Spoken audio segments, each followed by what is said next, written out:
계속해서 그림자와 실체라는 관점을 가지고 율법과 복음, 구약의 제사와 예수 그리스도의 대제사장 되심을 구별하고 있어요.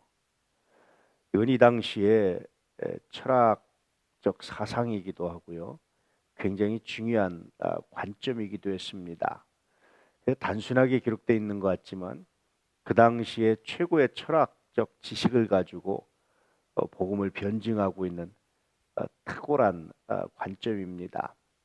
아마 이분이 이런 의미에서 히브리서를 기록한 사람이 누구인지 정확히 나타나지 않지만 정확히 드러나진 않았지만 우리가 알 수 있는 것은 히브리서 기자는 첫째 성서에 능통한 사람이었다.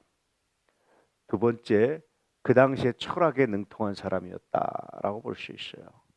그래서 일종의 히브리서는 유대인들에게 그 당시의 철학과 성서를 통해서 예수가 그리스도입니다. 예수가 구원자입니다. 예수가 우리의 유일한 구원자입니다. 우리 하나님이십니다라는 변증을 하고 있는 겁니다. 굉장히 놀랍고 탁월한 변증이에요.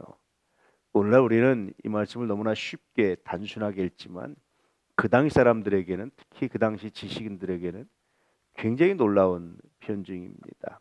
다시 말하지만 구약의 율법과 제사는 그림자입니다. 그리고 신약의 복음과 예수 그리스도는 실체입니다. 이 실체를 설명하기 위해서, 실체를 드러나기 위해서 구약의 모든 것들이 존재했습니다. 특히 유대인들에게 이 이야기를 하면서 왜 실체가 되는지를 설명하고 증명하고 있는 말씀이 바로 히브리서 말씀입니다. 다른 성경들은 헬라인들에게 혹은 이방인들에게 증명하고자 하는 목적도 많이 가졌어요. 그런데 히브리서는 유대인들에게 증명하고자 하는 목적을 가졌습니다.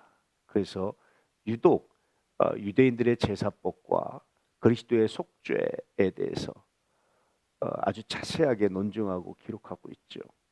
오늘 말씀도 보면 그리스도께서는 장래 좋은 일에 대제사장으로 오셨다. 그래서 손으로 짓지 아니한 더 크고 온전한 장막으로 말미암아라고 말씀하고 있죠. 다시 말하면 솔로몬 성전 혹은 그 당시에 있었던 수룹바벨 성전 혹은 헤롯 성전이라고 표현되는 이런 성전들, 이런 겉으로 보이는 것과 비교할 수 없는 것이 있습니다. 이 겉으로 보이는 것은 다 그림자에 불과합니다. 예수께서 이루신 것은 이 그림자의 실체였습니다. 그래서 염소와 송아지의 피로 하지 아니하고 자기의 피로 영원한 속죄를 이루사 단번에 성소에 들어가셨습니다. 예수께서 흘리신 피를 송아지나 염소의 피와 감히 비교할 수 없습니다. 송아지와 염소의 피는 그저 그림자에 불과합니다. 실체는 예수 그리스도의 보혈입니다. 유월절 어린 양이 되셔서 우리를 위해서 흘리신 보혈입니다. 이것 때문에 우리가 구원받았습니다. 이것 때문에 우리가 나업을 입었습니다. 이것 때문에 우리가 비로소 죄를 용서받고 하나님의 자녀로 살아갈 수 있게 되었습니다. 이런 변증을 하고 있는 거예요.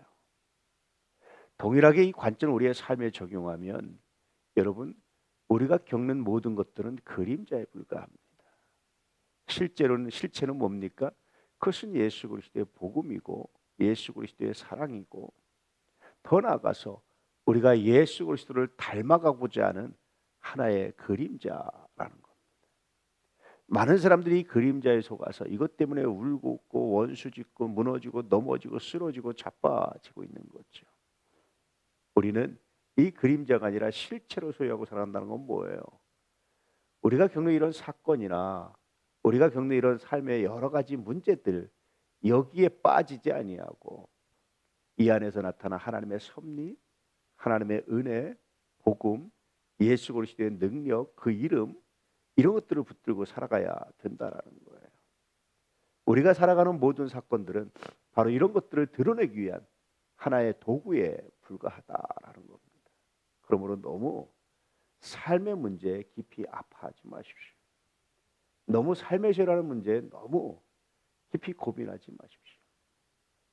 문제는 이걸 통해서 어떻게 하나님의 영광을 드러낼 수 있느냐, 예수 그리스도 그 이름을 드러낼 수 있느냐, 여기에 집중하며 살아갈 수 있기를 축복합니다. 오늘도 이런 거룩한 삶이 되시기를 주의 이름으로 축복합니다. 할렐루야.